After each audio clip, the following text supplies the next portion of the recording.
ఈరోజు ఒక మంచి విషయాన్ని మనము వాక్యం ద్వారా నేర్చుకుందాం.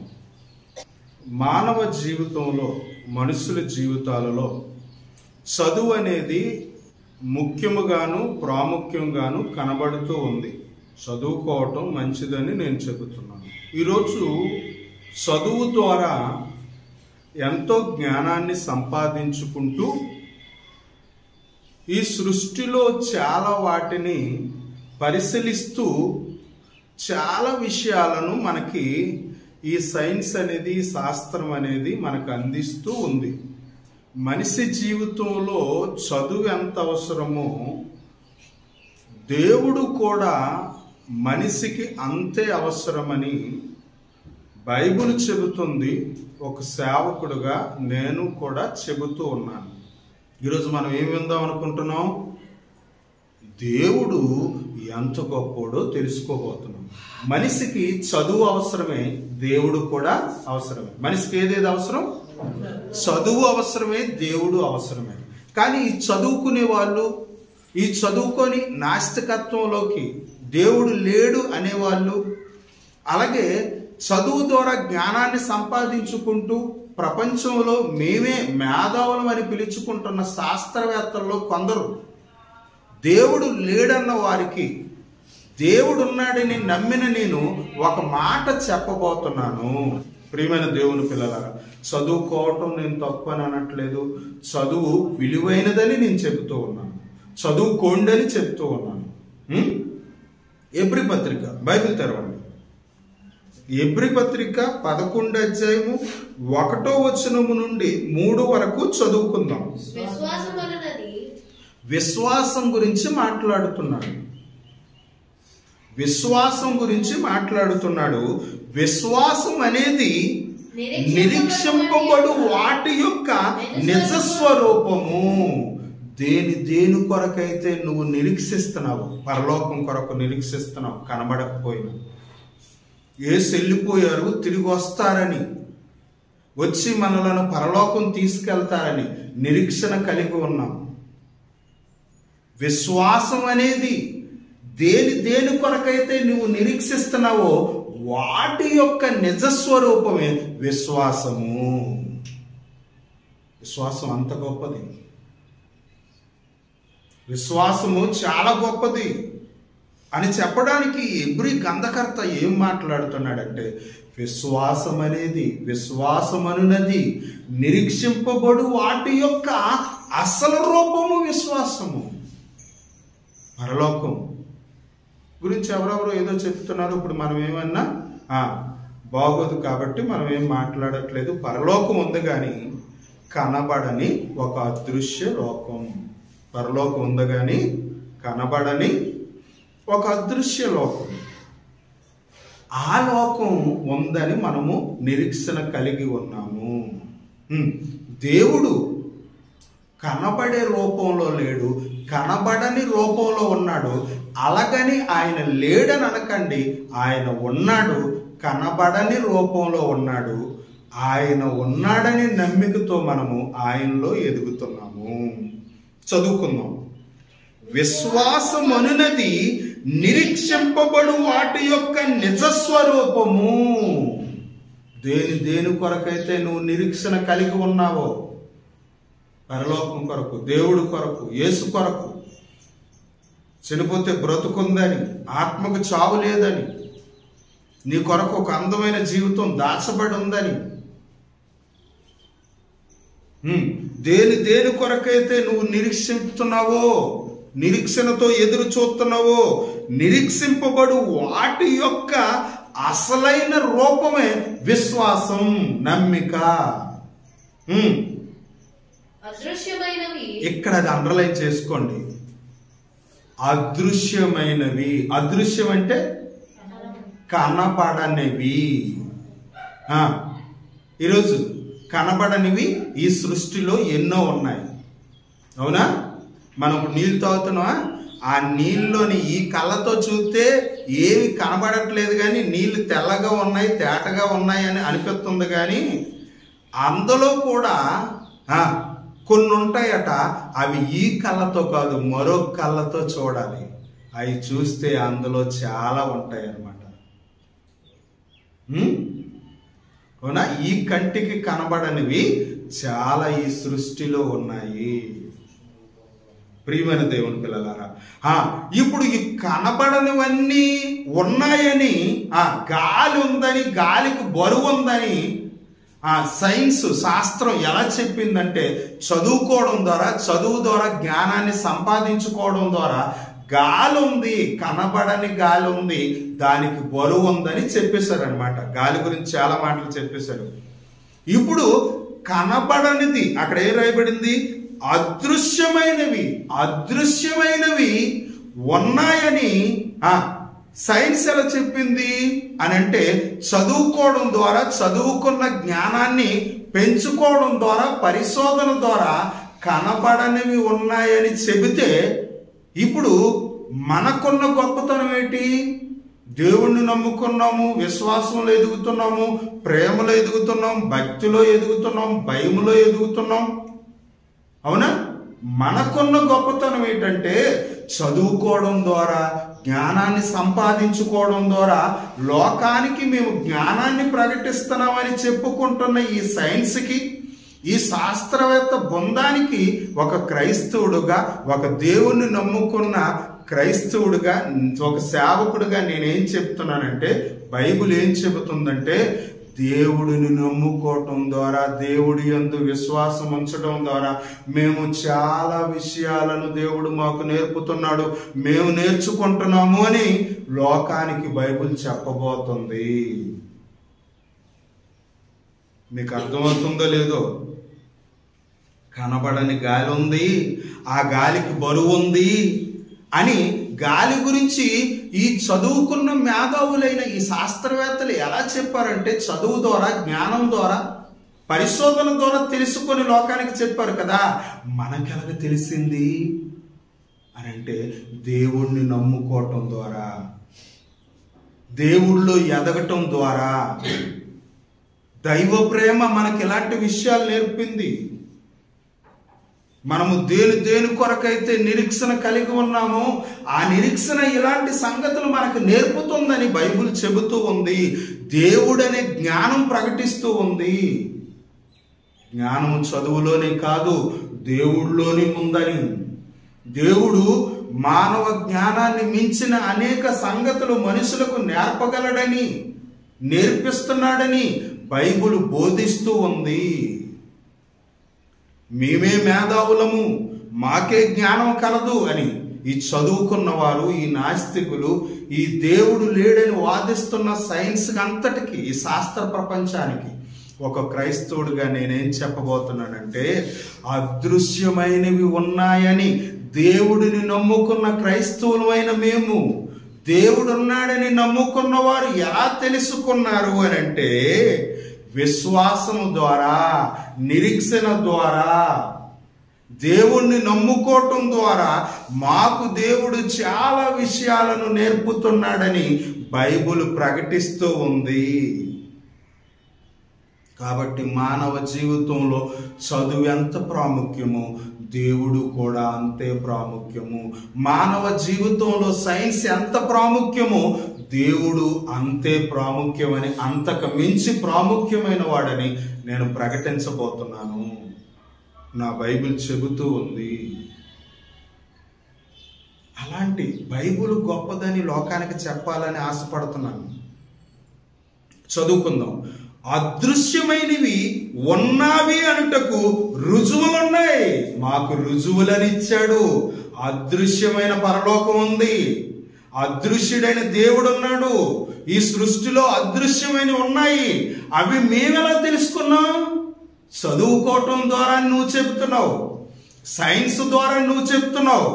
మా దేవుడు అంటున్నాడు, నన్ను నమ్ముకోవటం ద్వారా, దేవుడినైన నన్ను నమ్ముకున్న ఈ క్రైస్తవులకు, దేవుడు ఉన్నాడని నమ్ముకుంటున్న ప్రపంచ ప్రజలకు నేను ఇలాంటి గొప్ప గొప్ప సంగతులను నా పిల్లలకు నేర్పిస్తూ ఉన్నానని దేవుడు గొప్పగా చెబుతూ ఉన్నాడు. ఇప్పుడు ఎందులో దేవుడు తక్కువ? సైన్స్ కన్నా, చదువుకున్న వాడి కన్నా దేవుణ్ణి నమ్ముకున్న వారు ఎందులో తక్కువ? గాలికి బరువు ఉందని, కనబడని గాలి ఉందని నువ్వు ఇప్పుడు చెప్పావు. మేము మా దేవుడు మాకు ఎప్పుడో నేర్పాడు. యోబు గ్రంథం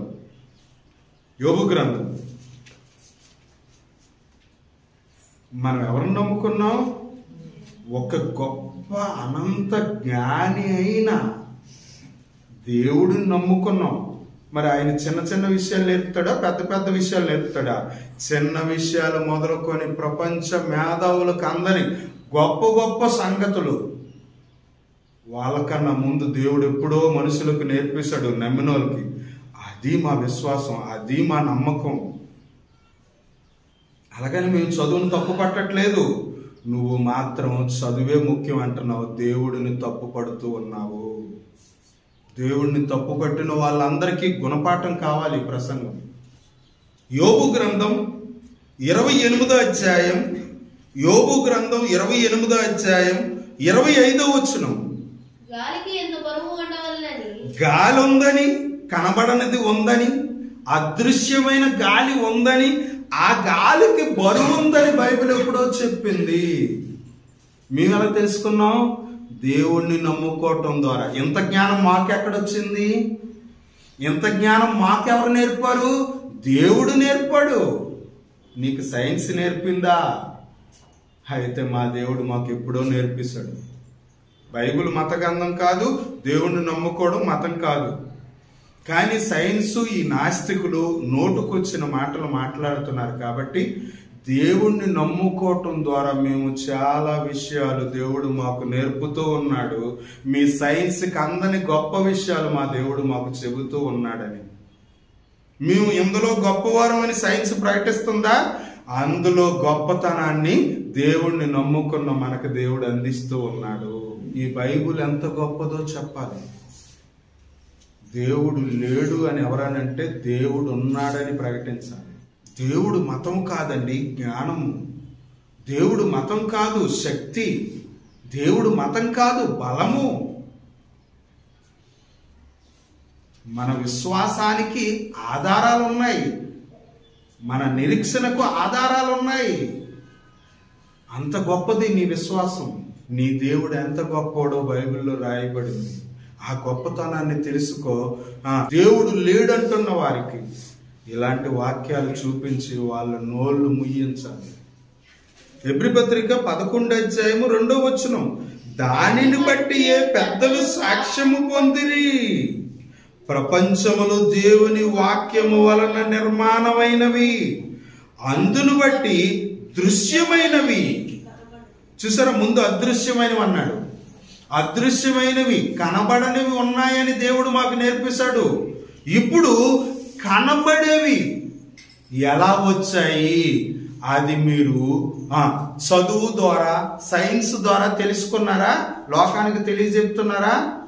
చదువు గొప్పతనం, సైన్స్ గొప్పతనం చెప్తున్నారు కదా. చదువు గొప్పదే, సైన్స్ గొప్పదే. మీకు తెలియలేని విషయం ఏంటంటే దేవుడు గొప్పోడే. దేవుడు లేడన్నా, దేవుణ్ణి నమ్మకపోయినా, దేవుణ్ణి నమ్ముకున్న నేను, నా దేవుడు నాకు ఎంత జ్ఞానాన్ని ఇచ్చాడు, నన్ను ఎంత గొప్పవాడిగా నుంచోబెట్టాడు. దేవుణ్ణి నమ్ముకున్న క్రైస్తవులు ఎంత గొప్పలో ప్రపంచానికి చూపించండి అని నా దేవుడు నాకు చెప్పాడు. ఏంటి మీ గొప్పతనం దేవుణ్ణి నమ్ముకున్న వారిలారా అని ఒకవేళ శాస్త్రవేత్త అడిగితే, సైన్స్ అడిగితే, చదువుకున్నోడు అడిగితే, నాస్తికుడు అడిగితే మీరు ఎలా చెప్పాలి? ఏమని? దృశ్యమైనవి, కనబడేవి, కనబడేటి పదార్థముల చేత నిర్మింపబడలేదు. ఇప్పుడు కనబడుతున్నవన్నీ కూడా, భూమి కనబడుతుంది, సూర్యుడు కనబడుతున్నాడు, గ్రహాలు కనబడుతున్నాయి, నక్షత్రాలు కనబడుతున్నాయి, ఆకాశం కనబడుతుంది. నీకు కంటికి కనబడుతున్న ఈ సృష్టిలో ఏదైతే ఉందో అదంతా కూడా ఈ కనబడుతున్నది, ఈ దృశ్యమైనది. దృశ్యమైనది అంటే అర్థం ఏంటి?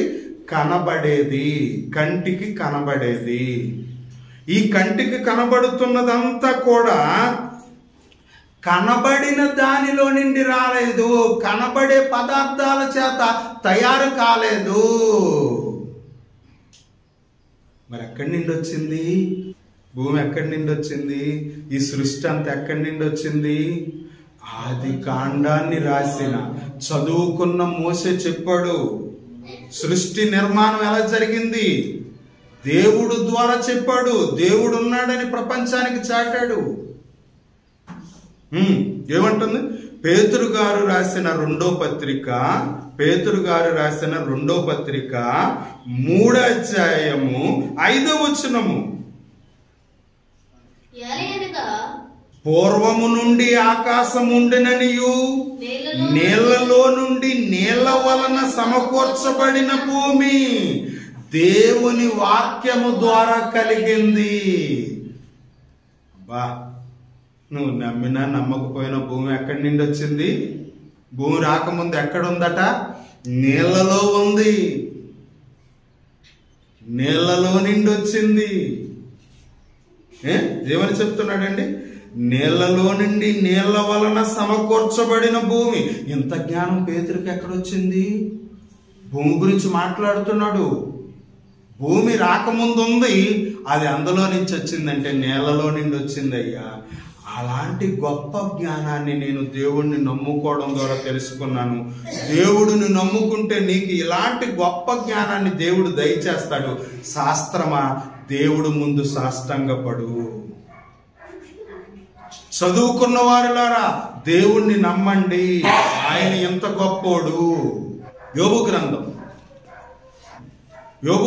28వ అధ్యాయం 5వ వచనం.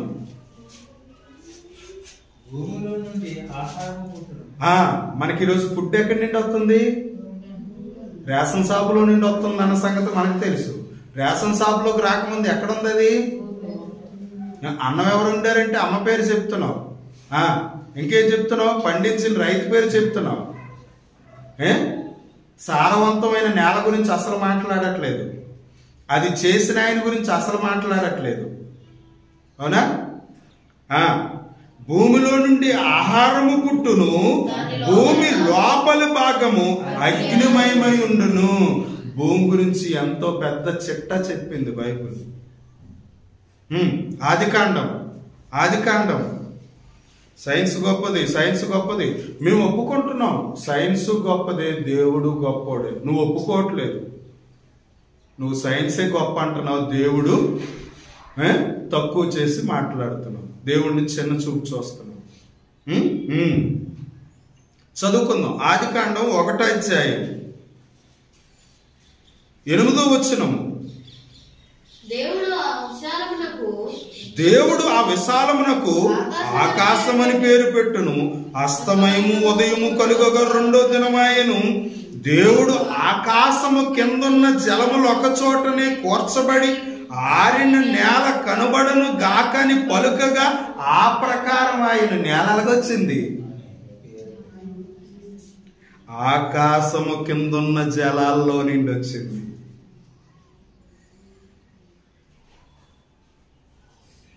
సైన్స్కి మించిన జ్ఞానం దేవుడు చెప్తున్నాడు. సైన్స్తో సమానమైన జ్ఞానం దేవుడు కొందని ప్రకటించుకుంటూ ఉన్నాడు. మతం అంటే నువ్వెందుకు కూరుకుంటున్నావు? మహాజ్ఞానం అని నువ్వెందుకు చెప్పలేకపోతున్నావు? మేము ఇలాంటి గొప్ప గొప్ప గొప్ప గొప్ప సంగతులు, సైన్స్ చెప్పే సంగతులు, సైన్స్ కన్నా ముందు మేము దేవుణ్ణి నమ్ముకోవడం ద్వారా తెలుసుకుంటున్నాం. చదువుకోవడం ద్వారా నువ్వు చాలా విషయాలను లోకానికి నేర్పావా? అయితే మేము దేవుణ్ణి నమ్ముకోవటం ద్వారా చాలా విషయాలను నేర్చుకొని ముందుకు వెళ్తున్నాం. మేము కూడా జ్ఞానులమే. మా దేవుడు కూడా మాకు చాలా జ్ఞానాన్ని అందిస్తూ ఉన్నాడు. ఎబ్రీ పత్రిక 11వ అధ్యాయం 1వ వచనం నుండి 3 వరకు. విశ్వాసమునున్నది నిరీక్షింపబడు వాటి యొక్క నిజస్వరూపమును అదృశ్యమైన ఉన్నావనుటకు రుజువునై ఉన్నది. దానిని బట్టే పెద్దలు సాక్ష్యం పొందిరి. ప్రపంచములు దేవుని వాక్యం వల్ల నిర్మాణం. సృష్టి నిర్మాణం ఎలా జరిగింది? దేవుడే చేశాడు. చదువుకున్న నేను సాక్ష్యమని మోసే తన తరంలో ఉన్న వారికి చాటాడు. చదువుకున్న మోసే చెప్పిన మాటలను నేను ఈ తరంలో ఉన్న వారికి ప్రకటిస్తూ ఉన్నాను. దేవుడు ఉన్నాడని చదువుకున్న మోసే చెప్పాడు, దానికి నేను సాక్ష్యం అని చెప్పాలి. అందును బట్టి దృశ్యమైనవి కనబడే పదార్థముల చేత నిర్మింపబడలేదని విశ్వాసం ద్వారా మేము ఇవన్నీ తెలిసేసుకున్నాము, గ్రహిస్తూ ఉన్నాము, మాకు అర్థమైపోతున్నాయి. విశ్వాసము ఎంత గొప్పదా! అదృశ్యమైనవి విశ్వాసం ద్వారా తెలుసుకున్నవా? దేవుణ్ణి నమ్మడం ద్వారా. అమ్మా, దృశ్యమైనవి ఉన్నాయని నీకు ఎవరు చెప్పారు? దేవుడు చెప్పాడు. దేవుణ్ణి నమ్ముకోవటం ద్వారా. అమ్మో, నీ దేవుడు అంత గొప్పోడా? నీ దేవుడు సృష్టి గురించి మాట్లాడగలడా? భూమి గురించి మాట్లాడగలదా? కనబడే వాటి గురించి మాట్లాడగలడా? ఎక్కడి నుండి వచ్చాయి, ఎలాగొచ్చాయి? కనబడంది ఉందని నీ దేవుడికి తెలుసా? నా దేవుడు చాలా గొప్పోడు. నా దేవుడు చాలా శక్తిమంతుడు. నా దేవుడు అనంత జ్ఞాని. ఆయన జ్ఞానాన్ని మించినోడు ఈ ప్రపంచంలో లేడని చదువుకున్న వారికి, నాస్తికులకు, సైన్స్కి ప్రకటించబోతున్నాను. ప్రార్థన చేయండి.